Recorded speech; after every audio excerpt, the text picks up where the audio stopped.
Okay, we're going to start working on the two-part masks with adding a zip strip into the lining to keep it away from your face. This is from a lot of trial and error of a bunch of different mask styles. This seems to be the easiest for me to breathe as an asthmatic. So these are two pieces. I'll have the pattern in the comments. First, you sew the two pieces together. Oops, let me get this out of the way. So you sew the two pieces together. Yes, I realize these are two different fabrics, etc., etc. However, I'm working on multiples at a time, and I thought, oh, I've got pieces and parts. Let's get to work. So what we're going to do, this is the lining. Yes, this is cute little lining. This is going for a teacher. This is cool. What I'm doing here is I've cut off the tip of a zip strip.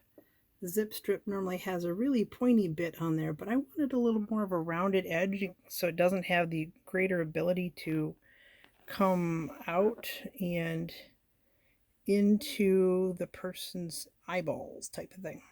So we're going to sit there and put this in.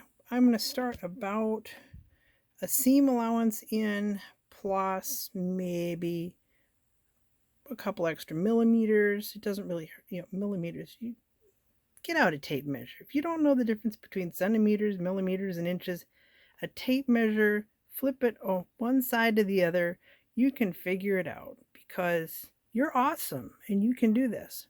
So what I'm going to do now is I'm going to take and start I only have two hands. One hand is holding the camera. I'm going to start zigzagging my zip strip into this seam because it's easier. Zigzag in action. And if you want, you can iron these pieces apart up like this first. I am the queen of I hate ironing, so I just basically open it as I go. Yes, I have a walking foot. See that lovely thing back there? It means I don't have to pin. Alright, I'll finish this off. And I've now sewn it in. Yeah, some of it's actually been punctured by the needle. Better than me. So I'm going to come down here. It's about, here you go, another utilization of measurement. It's about an index finger wide between the bottom of your piece and the zip strip. That's just so you can turn it over nice. Next, I find the top. It's usually the area that is a little more curved on the top. The bottom on the seam, because it's the way it is, will be more flat. So if you can't remember what it was, top is curved, bottom is flat as far as the actual pattern piece. See? More like a ruler. Alright, next you take your fashion fabric that's going on the outside. This is going to a teacher, so I thought, ooh, how about paintball splatters? That sounds cool. And looks like she's doing art class. So I'm going to take this, flip this open with my finger, turn it around, and pin it, pin it to the inside of that. I find it's easier to put both of the seams together first where they are, so that way it looks really nice and pretty. Now, if you can't remember which side goes to which side, home ec teacher from the 70s said, don't forget, it's the good side's kissing. So that means your better side, so your outside side. As you can tell again, this is more curved. It's not going to be, the seam allowance is not going to be flush or flat with the outside curve. That way you know you have the top. Alright, now I'm going to sit and sew the top. Alright, now the top is sewn. So you'll put it as the top. Oops, sorry about that. And it's about 3/8 of an inch seam allowance. I find that's a good number, and it's easy to manipulate without being too small and wanting to be shreddy or too big and making a lot of bulk in your product. So again, we got the pin is where the top center is. Oh, there's better light. Hello, sunshine. And we've got the top seam sewn. Now we're going to go get the pipe cleaner to put in the top seam. Just to hold this in while I'm getting ready. You can see that it doesn't go all the way over to the sides. It's about a half of a 10-inch pipe cleaner, so about 5 inches. I kind of give it a slight bend in the center so I know where the center is. And then I just zigzag this in with a 3mm stitch, if you need to know that. Basically, you want to stay within the outside here and this seam line. So that gives you a nice protection area. You're not working and sewing other areas while you have this and that all together and creating. So you're using the dead space or the seam allowance to hold your pipe cleaner. The reason why you want the pipe cleaner so people with glasses can actually wear it without steaming them up.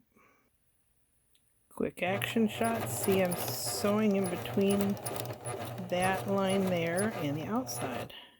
I'm not a pro, but I can at least show that. Kind of can see the seam. Okay. And poof, you can see your structural bits inside the lining area. There is the zip strip sewn in, and there is the pipe cleaner. Now, why don't you want to use a pipe cleaner for the center? Because you want to keep it away from your face, and we're using it like a type of boning. Cheap boning we can get at the hardware store. Now we're going to sew up the bottom seam. Whoops. Left it on zigzag. Oh well. Okay. And here we go.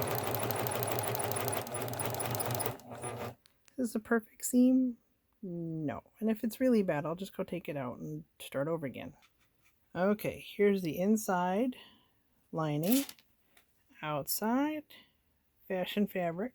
Okay, we're all sewn except the edges. Do not do the edges yet, because now we get to flip it inside out. Woohoo! What's the best way to flip it inside out? Well, you got your thumb over here. That's already from this hand over here. Oop, there it is. Okay. Now we're going to take and pull it through.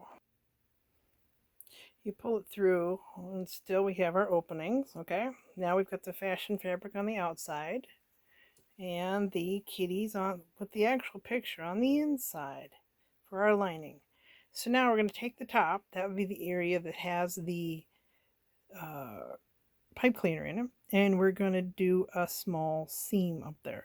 We are not going to seam the bottom because I found after doing that a couple of times that it doesn't really work real well, because this tends to not, we need it to be soft on the bottom to cup around your chin, and if it's got a seam in it to top stitch it, it doesn't float really nice, and it's looks weird. So just don't do it. So we're going to do a top stitch on that little bit. We're going to do a tiny little 1/8 inch seam. So at this point, if you are not comfortable with doing an 1/8 inch seam, you can do a 1/4 inch seam. Just make sure you wear goggle or glasses or something in case your needle breaks. Don't need anything in your eye. No needles breaking or anything. Whoa, camera, get back into focus. What the heck? Oh well.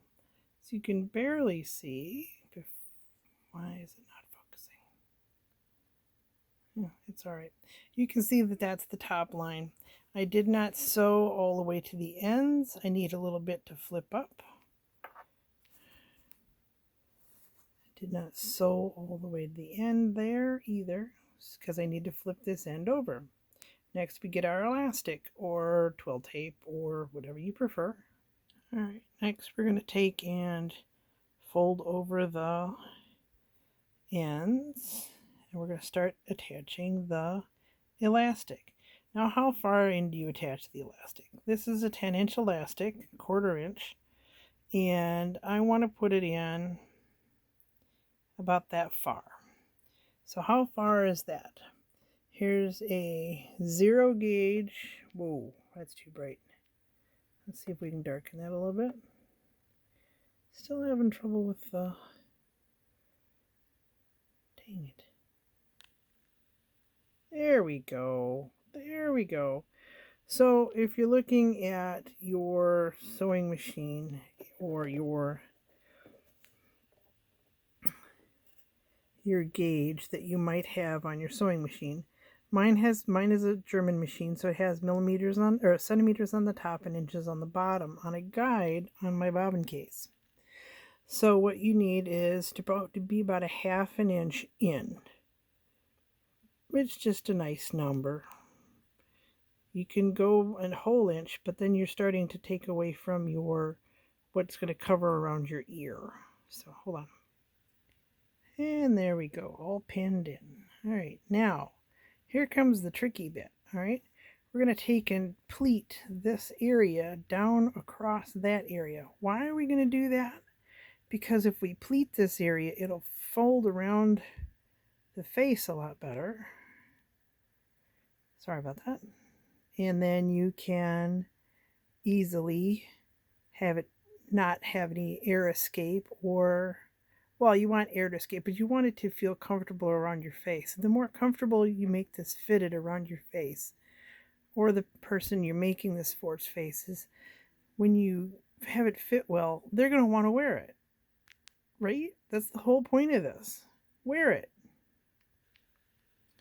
All right, so basically I went from half of where that was. So you'd kind of take, okay, this is the middle of that, and take and put it over the bottom edge. So I'm on the top, up on the top area, and the bottom is over here. You want to make that lay nicely. So, and then you pin it. Now you notice it's not straight up and down. This pleat is actually going to be a little sideways and a little wonky, and that's so you can create a dart to have this push up open over your face a lot easier. Okay, next we're going to sew that seam. Yay! Now I was trying to do another camera mode, and apparently it didn't work, and I ended up sewing two little weird bits over here. But at least my pleat is tacked down. Now what you're doing with this is you've got your puffed area here where it's staying away from your face, and this is basically just making it so you have a nice pleat in here.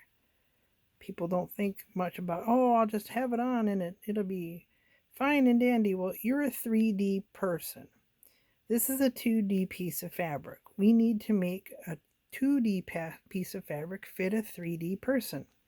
Ooh, looking at the camera angle, I have a few threads to snip.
If you're still with me, thanks for coming and seeing how I made one of these cute little things. Now, make more masks, keep people safe. Bye.